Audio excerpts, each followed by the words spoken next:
A while back, I was photographing candid moments for an event, and when you're behind the camera, you start noticing things that people overlook. The way people move, how certain outfits photograph, tiny details of their outfits. And there was one woman who immediately caught my attention. It wasn't because she was flashy or wearing anything dramatic.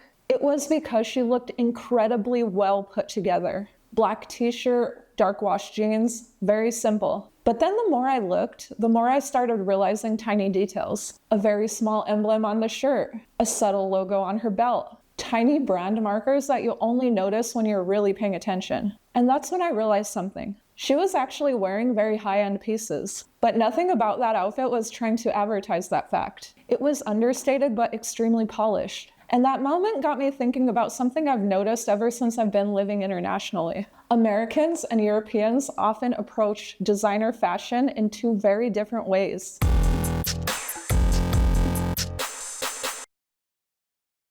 Now, before we get into this, I need to clarify something. When I talk about European fashion in this video, I'm not trying to say that every country in Europe dresses the same. Fashion in UK looks different than fashion in France. Fashion in Italy is different. British style has its own traditions. French fashion has its own identity. Italian fashion, different. But what I am talking about is the shared philosophy around clothing. And after living abroad for years, it's just something that I've noticed everywhere. Seeing that woman at that event reminded me of something from my childhood. Growing up, my grandma always had a rule whenever she was buying us jeans. They always had to be dark wash. And as a kid, I remember thinking, like, why? But her reasoning was very simple. She said it's because dark wash jeans look more polished and more put together. And at the time, I didn't really get it. But then standing behind the camera at that particular event, it's like everything clicked. That woman looked so effortlessly well put together, even though she was wearing something very simple. Black shirt, dark denim, simple silhouette.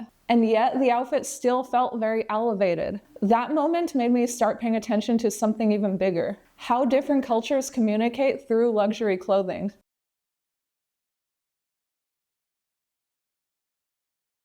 After living internationally for a long time, I started noticing a pattern. American designer fashion often leans more towards visibility and self-expression, where European fashion, it leans more towards longevity and craftsmanship. And now that doesn't mean that one is better than the other. Fashion always reflects culture, but the mindset behind these approaches can be very different. And that's what I find interesting.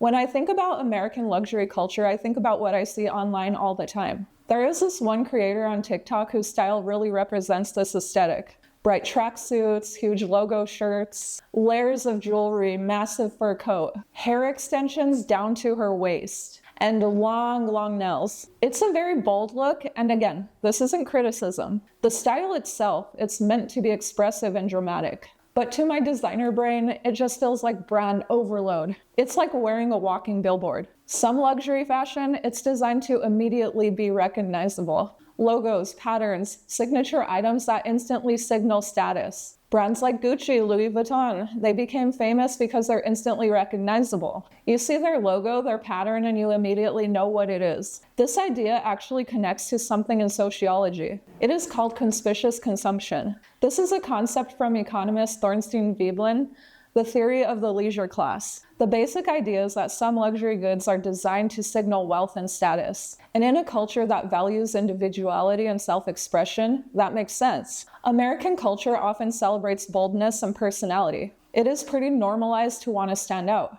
And clothing becomes a part of how people communicate that identity.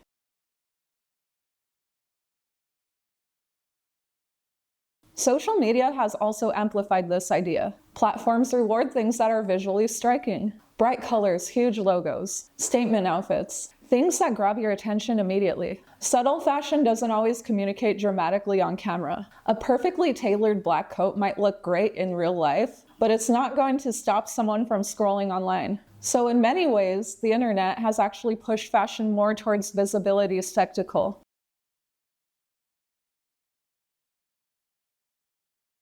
And the philosophy I've noticed in many European wardrobes is very different. Instead of focusing on recognizability, the emphasis is usually on craftsmanship and longevity. Clothing is treated more like an investment, not just something to wear for a season, but something that you might wear for years. Brands like Hermes, Loro Piana, Brunello Cucinelli, they are all famous for this approach. These brands, they heavily focus on materials, construction, tailoring, the quality of the fabric. Many of these fashion houses, they actually began as craft workshops. For example, Hermes, they actually started as a harness workshop, making equipment for horses and carriages, hence the logo. Louis Vuitton actually began as a luggage maker. They specialized in handcrafted travel trunks. The foundation for these brands, it wasn't marketing, it was craftsmanship. And often, the branding is extremely subtle. Sometimes you won't notice it at all unless you know what to look for. There's even a phrase that some people use for this style of luxury. If you know, you know.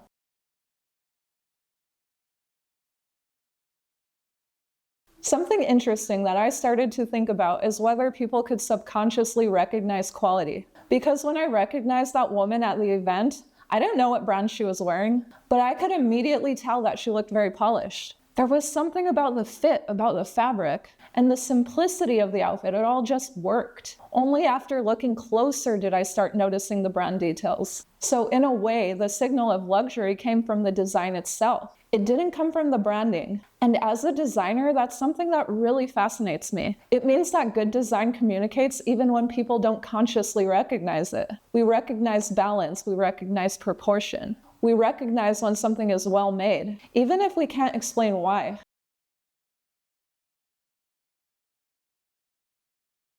Another concept that shows up in European fashion is cost per wear. Instead of asking how much does this cost, the question becomes how many years am I going to wear it? If the piece that you're buying lasts 10 years, that feels very different. And this is where my personal philosophy comes in. If I'm spending 90 on a t-shirt, it better last the rest of my life. Because at that point, I'm not buying a trend. I'm buying something that should hold up over time. Something that becomes part of a long-term wear wardrobe.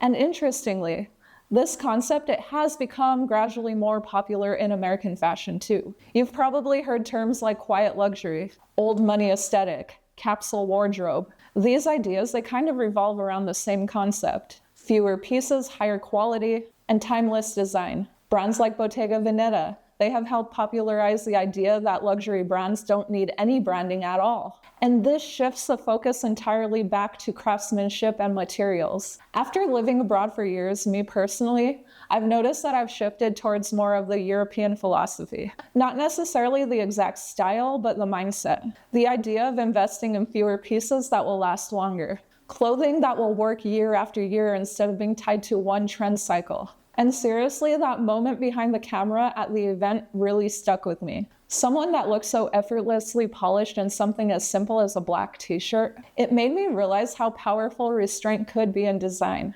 Some luxury speaks loudly and others whisper. Fashion will always reflect culture. Some styles are expressive and bold, others are quiet and refined. Neither approach is inherently better, but living internationally for so long, it made me realize that the philosophy behind fashion can dramatically change depending on where you are in the world. And sometimes, all it takes is a tiny emblem on a black t-shirt to make you realize that. But okay guys, that's all I have for you today. I hope you enjoyed this video. And if you did, go ahead and give it a like.